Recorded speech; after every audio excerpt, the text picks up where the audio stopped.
রাজধানী বেইলি রোডের তথ্য অধিদপ্তরে জুলাই গণ অভ্যুত্থান দিবস উপলক্ষে আয়োজিত আলোকচিত্র ও পুস্তক প্রদর্শনী অনুষ্ঠানে বক্তব্য রাখছেন বিএনপি মহাসচিব মির্জা ফখরুল ইসলাম আলমগীর। সরাসরি চলে যাচ্ছে সেখানে। যুদ্ধের মধ্য দিয়ে পরিবর্তন করা, এটা ছিল একটা ভিন্ন ব্যাপার। আমাদের দেশে আমরা 1952 সালে, তারও আগের কথা বলি, 47-এ একটা ভাগ হয়ে গেছে, পার্টিশন হয়ে গেছে।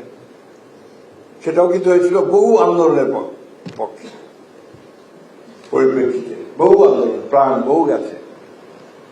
কিন্তু আপনার ক্ষুদিরাম, পৃথিবী থেকে শুরু করে বহু মানুষ প্রাণ দিয়েছে, বহু আন্দোলন হয়েছে, পরিবর্তন এসছে, একটা দেশ তৈরি হয়েছে নতুন, ভাগ হয়ে পাকিস্তান হয়েছে, ভারত হয়েছে।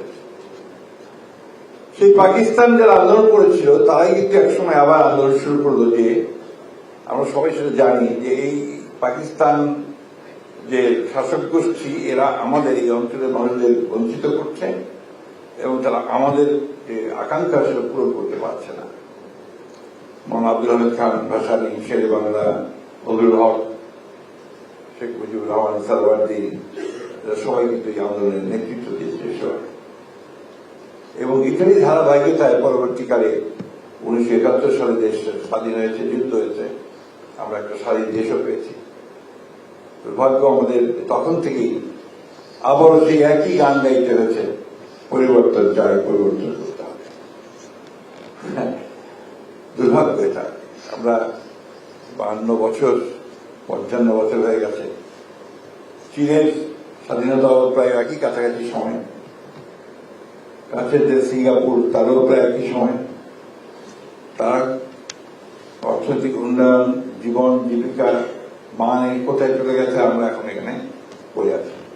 এবং সবচেয়ে উল্লেখযোগ্য ব্যাপার, যখনই কোনো পরিবর্তনের কথা বলতে হয়েছে তখন প্রাণ দিতে হয়েছে।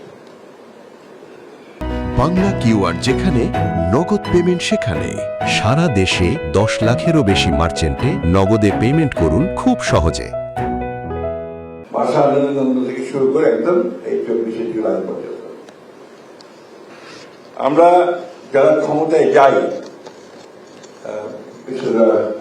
নির্বাচনের মধ্য দিয়ে করোনা যেভাবে করুন, কিছুদিন পরে বোধহয় আমাদের কেমিস্ট্রি কাজ করে। আমার কাছে মনে হয় একটা রসায়ন কাজ করে যে আমি ক্ষমতায় আছি। আমি ছোট বলি যে চেয়ারটা, ওই চেয়ারটাকে আলাদা একটা কেমিস্ট্রি আছে। সেই কেমিস্ট্রিটা হচ্ছে যে ওই কেন্দ্রে আপনাকে ভিন্নভাবে চিন্তা করতে শুরু করে দেয়। এটা পরিবর্তন চেয়েছে ছেলেরা। আমি যখন আমরা আন্দোলন করছি ফ্যাসিবাদের বিরুদ্ধে, গণতন্ত্রকে আপনার রেস্টোরেশনের জন্য, পুনরুদ্ধারের জন্য, আওয়ামী লীগের বিরুদ্ধে সমস্ত রাজনৈতিক দলগুলো মিলে আমরা অনেক সভা করেছি, বড় বড় সমাবেশ করেছি, আপনার মহাসমাবেশ করেছি সব জায়গাগুলোতে।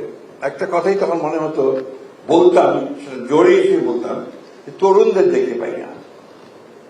আমি সে কথা খুব জোরে সোরে বলেছি যে কোথায় আমার সেই সব তরুণেরা, যুবকেরা যারা পরিবর্তন আনবে।